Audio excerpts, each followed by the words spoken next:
Hey, what's going on, guys? It's Shadow bringing you guys another video. This time using GP versus Enel. I believe I lost dice roll and they chose to go second. I open up a stage which is on play since I have a straw hat leader draw card. And when I have less Don, I will be able to tap the stage and give one of my characters +2, which is very good in this matchup since Enel is essentially able to pop a 5 cost or less depending on what they get out of life. So, they end up passing turn and pass it back to me. I end up using the 1 cost search and I find the 6 cost secret Luffy, which is going to be good to try to just go in aggression, and it can restand itself if I send back 2 active Don. So got to be very wary of how I use it. Don't want to take too much life using that ability. But I swing 7, they take it, and now typically likes to take all the early life. So normal Enel gameplay. So they swing 7, I take it. I'm going to take the first couple life to look for different options as well. And then they play out the 2 cost Shirahoshi. Such a great blocker from EB01. So it cannot be KO'd. If it is KO'd by an effect, it will heal a life. So it can be KO'd, but you just, you're giving them a life. You don't want to do that. So I end up playing Sanji Pudding, and I don't get a draw since I had more Don, but I do proc my leader ability, as you see, to restand 2. Sanji Pudding will get me back 1 of them. Leader becomes a 6, and I tap the stage now to buff the Sanji Pudding to a 7 cost. So now, if he does trigger a KO event, it would not work on the Sanji Pudding. So, and I use my last 3 Don to establish a Nico Robin, which is a Don -1 on KO, search top 3 for a Straw Hat. I like to do this to try to find some other pieces of the deck when I absolutely need to. Obviously, already at 4 Don, I don't plan on using the Nico Robin right now for block and search.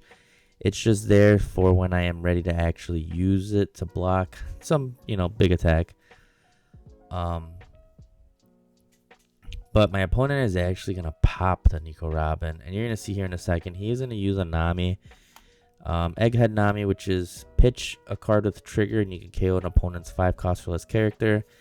And of course, since the Sanji Pudding is currently a 7 cost, he is going to be unable to do it. So before the Nami pop, which you're going to see right here, he does swing 6. I take it. I should have just used the Nico Robin just to, maybe skew his turn a bit. But again, I wasn't planning on searching this turn. So he does end up popping it with a Nami, pitching another one.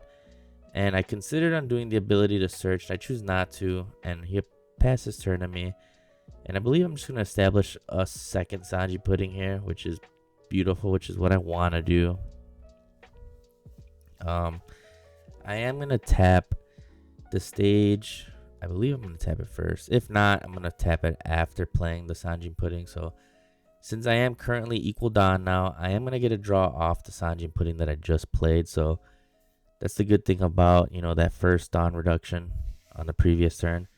But now that I have 2 Sanji Puddings, I am going to re-ramp the 2 Don back from the leader ability. So I'm going to stay at the current Don that I'm at. And I buff the Sanji Pudding that I just established because I am going to swing with the other one. Before I do that, though, I am going to tap 4 and play out the Roronoa Zoro from EB02. Since my opponent has 2 or more characters, they will have Rush. But I am able to rest on play since my leader is a Straw Hat. So I do rest a Shirahoshi. I swing into it because the Zoro has pseudo rush. It can only swing in the characters, not leader. So getting rid of his blocker, I'm going to swing 7 with the Sanji Pudding instead of my leader. And I do this because I did not want to swing a leader and he decides to take it, and then it pops the Sanji Pudding. So I just end up swinging with that first. And just in case it does, he does get a trigger out of life to pop. So pass turn after that, I don't swing at leader because I don't want to give the Enel a cycle from life, because that life could be, a triggered body, or it can just be a card that he can utilize next turn because he's going to be able to cycle. So not worth it unless you're going to give, 3 multiple swings into the Enel. So at this point, he is going to be able to remove the Sanji Pudding that is currently rested because it doesn't have a cost buff, since the stage is only able to buff 1 character and I didn't draw another one. If I did, I would have buffed the Sanji Pudding just so that I can ensure that I keep both of them. But the Enel needs to be able to remove the Sanji pudding that's currently rested, whether it's swinging into it or with another Nami.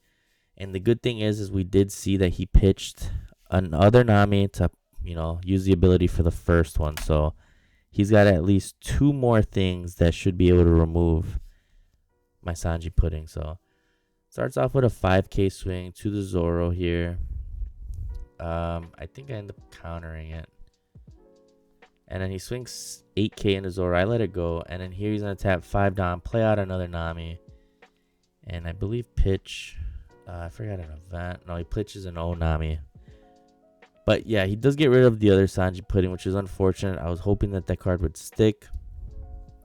And at this point, I know I do have the secret Luffy. So you do see I tap the stage right away. Buff up the Sanji pudding because, again, I want to protect it. And I believe this turn I am going to end up playing the secret Luffy, if I'm not mistaken.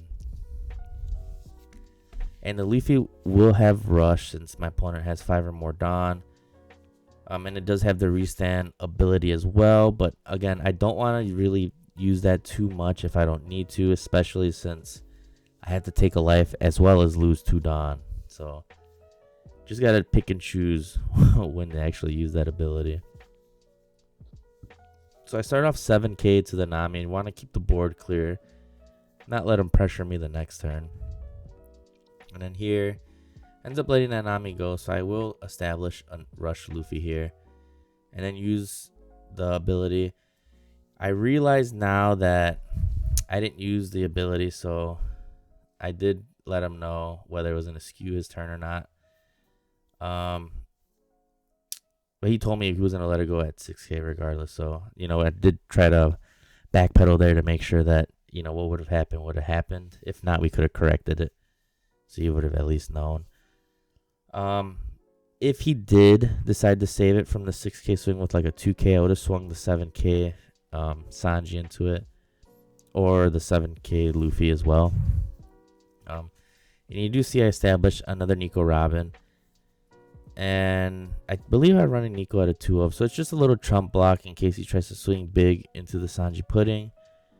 But I think, if I'm not mistaken, he's going to end up establishing a Yamato, which Yamato is going to pop the Nico Robin, which I should have expected it.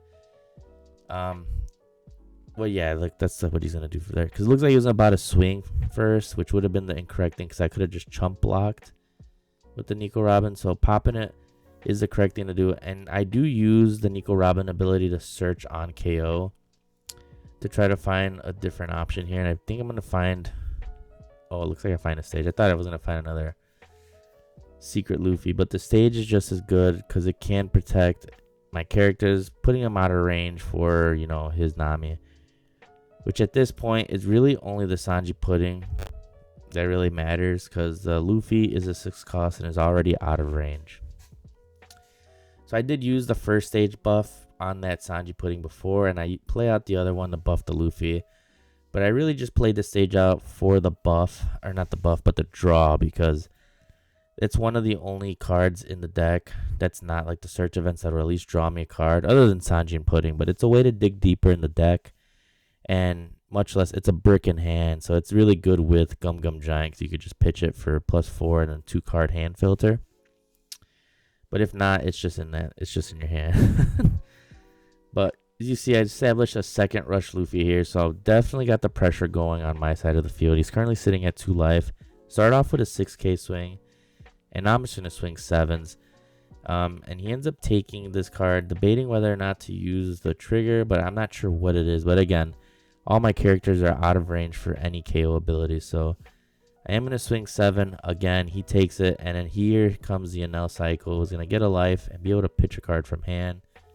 And I still have one more rush Luffy, obviously, that I just played this turn, to be able to swing in and ask for at least 2 cards out of hand here since I'm swinging for 7k. So it's either going to be a 0 cost and a brick, or 2 2Ks or 2K 1K. So you do see a 2K 1K, that being the Flampe and Onami there. And with my last 3 Dawn, I'm going to establish a Sanji blocker. And since I'm more than 2 Dawn less than my opponent, it's going to cost 3 to do. So I at least have a blocker to be able to protect my board from at least a big Yamato swing. And I know I have a Gum Gum Giant, so really dependent on what he decides to do here. The Yamato swing, I believe at this point I am bricked, if I'm not mistaken, other than the Giant. So that's why I decided to go the blocker route here to be able to at least protect the board. I want to protect the 7K bodies. And more importantly, obviously, that Sanji Pudding to get that Don back. But yeah, one active Don. Obviously, we have a Gum Gum Giant there to be able to protect the character and find some other pieces. But pretty much next turn, we're going to just try to go for lethal. I believe he was currently at like 4 or 5 cards in hand, which is pretty much nothing for an Enel. And I am going to be able to restand all these Luffys by sending active Don back. So that is the entire goal of my next turn. We just got to survive with the board. But yeah, at this point, it's a pretty rough spot. You pretty much have to be able to remove my field as we go. And you do see he swings 9K at the Secret Luffy. And I don't even have the counter to save that other than a Gum Gum Giant. So you do see Electric Luna getting pitched off the Giant. And I draw 2. Luna, such a great card. But in this matchup, once Enel gets to their big bodies, it does not matter. And I don't know what else I have in my hand. I do know I have one other Secret Luffy, but other than that, I'm not sure what else is in the deck. But you do see he does play out a Rush Ace, which is going to heal 1 and still have Rush. And I give him the Sanji blocker there. I know it's only swinging for 10K. It's at least 4K counter. Don't got it. So Sanji blocker is out. And at this point, I have to get through essentially 4 swings, which I do have on the board right now with leader as well. If I use the Sanji Pudding, or I mean the Luffy's Secret Luffy ability. So here I'm trying to figure out exactly how to go about the turn, whether I want to play the Rush Luffy out first or not. But I contemplate doing the 7K swing, but it doesn't really matter how I do it. So I think I'm gonna play this out, use my leader ability to get the 2 Don back plus the Sanji Pudding, making it to a total of 3 Don back. So I have 4 active Don, which I will be able to use on 2 Luffys to be able to restand to. So it's going to give me a total of 7 swings this turn. So I start off with the 6K swing, no trigger. Start off with the Sanji Pudding after. And here he's going to end up triggering a Veggie, and he's going to stun one of the Luffys. So he forgets that the card has Rush. He's going to stun one of the previous Luffys and forget that the Luffy does have Rush. So I just move it off to the side because I know they all have Rush at this point. So even with him being able to stun one of these Luffys, I currently still have 4 more swings. So I'm going to swing 7. I don't restand because I'm just going to leave it for the other one or just play it safe. But regardless, he was bricked on the last swing, and I end up getting the win. You do see the music search. He's going to find a 10 cost Enel, but yeah, the 7K swing at the end is just all going to be what it needed. But as always, if you guys enjoy the content, make sure you subscribe to the channel, like the video, comment down below what you guys thought of the matchup, and I'll catch you guys on the next one.